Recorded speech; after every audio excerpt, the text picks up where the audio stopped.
welcome to ThreatWire. I'm Darren Kitchen. I'm Shannon Morse. And this is your summary of what's threatening security, privacy, and our beloved internet freedom. And first off, the NSA. Drink.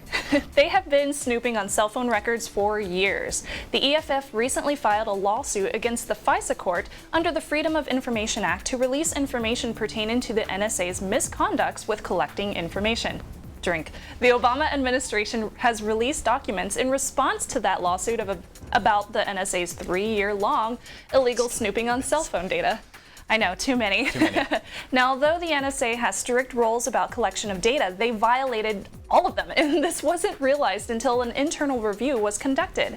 Now, according to Intelligence Director James Clapper, the unlawful spying in part was blamed on the complexity of technology employed in connection with the bulk telephony metadata collection program, and said it was not done deliberately. So basically, no one person at the NSA completely comprehended the technology at work, and they were not able to explain the surveillance to the courts.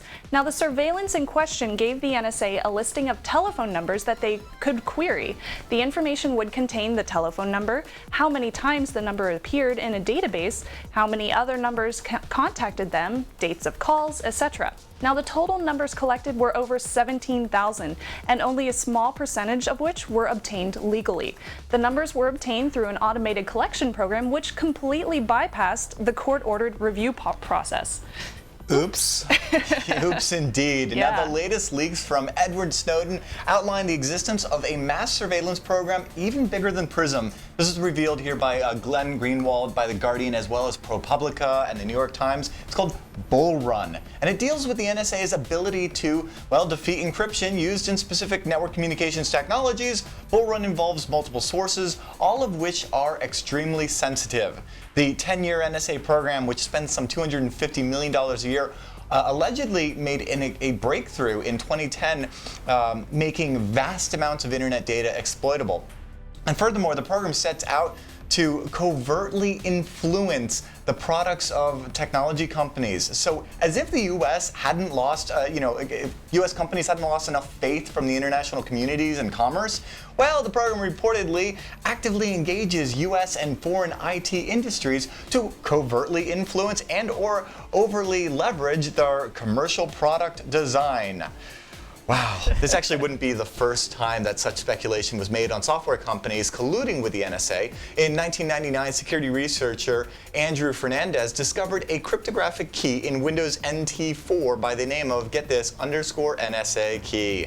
Microsoft denied the speculation, while security researchers who later found actually a similar key in Windows 2000 declared it to, quote, look fishy. Fishy indeed. This is the sort of thing that hurts the credibility of U.S. companies to both the domestic and international communities, and quite simply, it's just not good for commerce or consumers. And now the going theory among many crypto experts is that the NSA possesses a practical attack against RC4. It's a popular cipher invented way back in 1987, and it's still in use today in things like, I don't know, HTTPS. We kind of like that one, don't we? And unfortunately, it doesn't stop there. The program also is reported to insert vulnerabilities into commercial encryption systems. I can't remember if Symantec and McAfee are open source, so somebody remind me in the comments. But in response to these claims, the National Institute of Standards and Technology issued a statement saying that they had, quote, a long history of extensive collaboration with the world's cryptography experts to support robust encryption. The NSA participates in NIST cryptography process because it's recognized experience. NIST is also required by statute to consult with the NSA. NIST, a non-regulatory body of the United States Department of Commerce, and you guys know how much I love them and ICANN, whose purpose is to promote U.S. innovations, reopened these special publications regarding random number generation for review and comment. So the vibe within NIST is said to be, by Matthew Green, he's a security researcher over at Johns Hopkins University, is that of betrayal. The latest NSA memo leaks regarding the development of the dual EC-DRBG standard. It's a recommendation for random number generation, which is kind of necessary for many functions of cryptography. Well, the NSA is quoted quoted as having said, quote, "The road to developing this standard was smooth once the journey began, and however, beginning the journey was a challenge in finesse." See, while the Canadian Communication Security Establishment was originally running the standards process, apparently the NSA seized control after some behind-the-scenes finessing and ended up with the NSA becoming the sole editor of the draft. Later, that draft, the NIST standard, would become adopted by the International Organization for Standards and then used by some 163 countries. Ultimately, this is all bad news for trust in U.S. companies as well as U.S. dominance on internet governance. I mean, as one might expect, we're beginning to see pushback by American companies who are losing faith in, and customers are losing faith in them. Facebook recently published their first transparency report. Meanwhile, Google and Microsoft have filed a lawsuit with FISA courts demanding the rights to, publish stats on the surveillance of their customers. But it's not just the companies who bear the burden of the loss of faith. It's the countries too, right? To quote expert on security Bruce Schneier, "The U.S. has proved to be an unethical steward of the internet. The U.K. is no better." So in my limited experience participating in internet governance, policy forums in the UN or whatever, even before the Snowden leaks began, I can say that there's much disdain to the U.S. dominance on internet infrastructure and policy. And so with these latest revelations, it's going to be awkward to say the least when the United States is preaching about a free and open internet when all along it's been no better than the likes of China, Iran, and Russia. So what does this mean to you, the average Joe? As Schneier puts out, it comes down to economics. We do know that the NSA is constrained by economics. If you look at their techniques, they tend to go for techniques that have bulk payoff.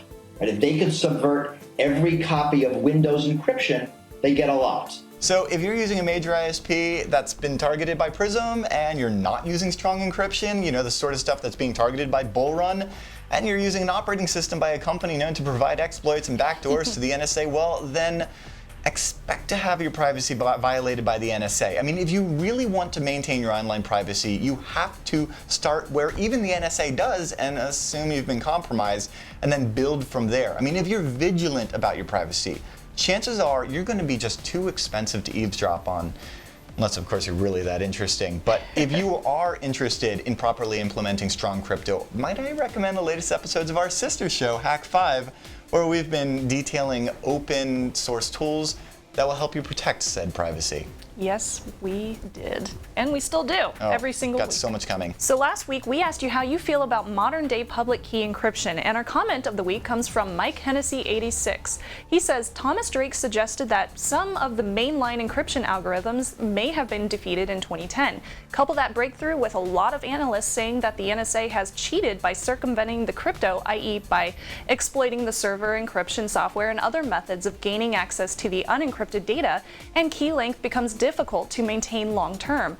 Also, for average Joe user, knowing what's broken or how to keep their data secure becomes, well, completely infeasible. It's difficult. Now this week, we'd like to know if you trust, with the new iPhone out, Apple, a U.S. company that may be beholden to national security directives from U.S. agencies. Do you trust them with your data? With your fingerprints. It's a hot topic right now. Yes, it is. Now remember, you can find all the ways to subscribe over at threatwire.org, and make sure to get involved in our Google Plus community. It's really huge, and it's so much fun to listen to what you guys have to say. Yeah, you want to be able to maintain Threatwire, always getting that, threatwire.org. Yes. Especially when we have discussions on stories such as these ones. First off, from Edward. John Gilmore, a well-known contributor to GNU and Linux and a co-founder of the EFF, recently released first-hand accounts of his time following the IPSEC Internet Engineering Task Force and how the NSA continually tried to undermine the internet standards of security. Now, he speaks about the NSA holding positions on the committee and where the NSA employees actually lied to the committee about security standards. It's a really interesting story. And there's actually, you want to continue reading the thread because there's a lot of good discussion that's going on from the other sides, and so kind of formulate your own opinion from there. But yeah, it's good stuff. As well as this good stuff from David. Now, The Guardian has published some handy tips on how to remain secure in the world of the NSA surveillance. They detail the new decryption techniques the NSA is using, as well as 5 tips to stay private. These are from Bruce Schneier. They include hiding in the network, such as using Tor, encrypting your communications, even if the NSA is targeting those, assuming your computer hasn't been compromised, or use an air gap. We actually talked about that on Hack 5 this week. And don't use commercial encryption software. Take the preference for the public domain, the open source goodness, encryption over the others, and use symmetric keys as opposed to public keys. All really good points, definitely. And from Jeremy, enterprises are having to take new precautions to store their encrypted information after the released documentation this week regarding the NSA. Now, Dark Reading speaks about how data protection is a changing game and what businesses need to do to stay ahead of it. The main point, beefing up your encryption key management. Now, David Freimier, CEO of Unisys, which is a worldwide technology company, says, protect your data using modern, strong encryption where you control the endpoints and you control the keys. If you do that, you can be reasonably assured that your information will be safe.